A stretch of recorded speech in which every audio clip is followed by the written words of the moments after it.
رات کا وقت تھا۔ مدینہ کی گلیاں خاموش تھیں، ہلکی ہلکی ہوا چل رہی تھی اور ہر طرف سکون چھایا ہوا تھا۔ لیکن اسی خاموشی میں ایک دل بے چین تھا۔ وہ ایک عورت تھی جس کے دل پر گناہ کا بوجھ تھا، آنکھوں میں آنسو، دل میں ندامت اور روح میں آگ۔ وہ بار بار ایک ہی بات سوچ رہی تھی، میں نے گناہ کیا ہے، میں اللہ کے سامنے کیسے جاؤں گی؟ وہ عورت زنا کا گناہ کر بیٹھی تھی، لیکن وہ عام گناہ گاروں جیسی نہ تھی۔ اس کے دل میں ایمان زندہ تھا۔ وہ ہر رات روتی، سجدے میں گرتی، اللہ سے معافی مانگتی، مگر اس کے دل کو سکون نہ ملتا، کیونکہ اسے معلوم تھا یہ گناہ بڑا ہے اور اس کی سزا بھی سخت ہے۔ آخر کار اس نے فیصلہ کر لیا، میں دنیا میں سزا لے لوں گی تاکہ آخرت میں اللہ کے عذاب سے بچ جاؤں۔ جب صبح کا وقت ہوا، وہ عورت مدینہ کی گلیوں سے گزرتی ہوئی حضرت علی رضی اللہ تعالیٰ عنہ کے پاس پہنچی۔ حضرت علی رضی اللہ تعالیٰ عنہ لوگوں کے درمیان بیٹھے ہوئے تھے اور لوگوں کو عدل و انصاف کا درس دے رہے تھے۔ وہ عورت آگے بڑھی اور کانپتی ہوئی آواز میں کہنے لگی، اے امیر المومنین، میں نے زنا کیا ہے، مجھے پاک کر دے۔ حضرت علی رضی اللہ تعالیٰ عنہ اس کی طرف دیکھنے لگے۔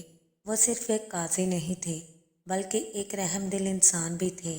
آپ رضی اللہ تعالیٰ عنہ اس عورت کی طرف دیکھتے رہے اور پھر فرمانے لگے، کیا تمہیں یقین ہے کہ تم نے یہ گناہ کیا ہے؟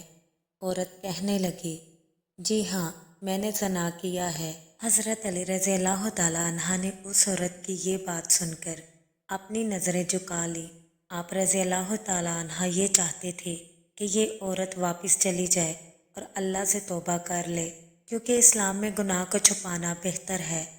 حضرت علی رضی اللہ تعالیٰ عنہ فرمانے لگے، شاید تم پاگل ہو۔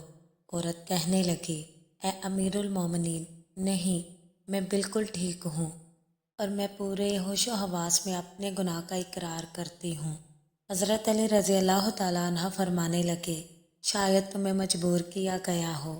عورت کہنے لگی، اے امیر المومنین، ایسا کچھ بھی نہیں ہے، میں نے خود یہ گناہ کیا ہے۔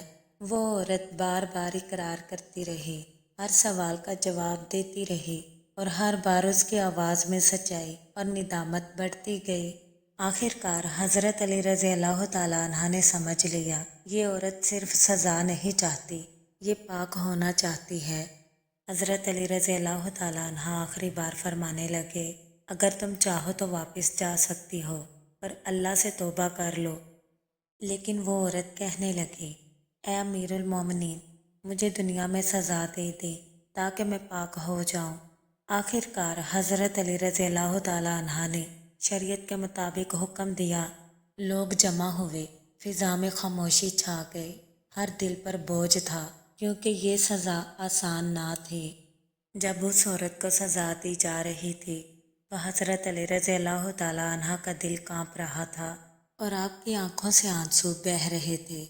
آپ رضی اللہ تعالیٰ عنہ جانتے تھے یہ عورت گناہ گار ضرور ہے، مگر اس کا دل اللہ سے جڑا ہوا ہے۔ سزا کے بعد حضرت علی رضی اللہ تعالیٰ عنہ فرمانے لگے، یہ عورت ایسی توبہ کر کے گئی ہے کہ اگر اس کی توبہ پورے شہر والوں میں تقسیم کر دی جائے تو سب کے لیے کافی ہو جائے۔ اس واقعے سے ہمیں یہ سبق حاصل ہوتا ہے کہ اللہ تعالیٰ کی رحمت بہت وسیع ہے اور سچی توبہ انسان کو پاک کر دیتی ہے۔ اسلام میں عدل کے ساتھ رحم بھی ہے اور گناہ چھپانا اور توبہ کرنا افضل ہے۔ اللہ تعالیٰ دلوں کے حال کو دیکھتا ہے۔ امید کرتے ہیں آپ کو ہماری ویڈیو اچھی لگی۔ کامنٹ باکس میں اپنی رائے کا اظہار ضرور کیجیے گا اور اس چینل پر نئے آنے والے دوستوں سے گزارش ہے کہ ویڈیو کو لائک، شیئر اور چینل کو سبسکرائب ضرور کر لیں اور بیل آئیکن کو پریس کرنا مت بھولیں تاکہ ہمارا ہر نوٹیفیکیشن آپ کو ٹائم پر مل سکے۔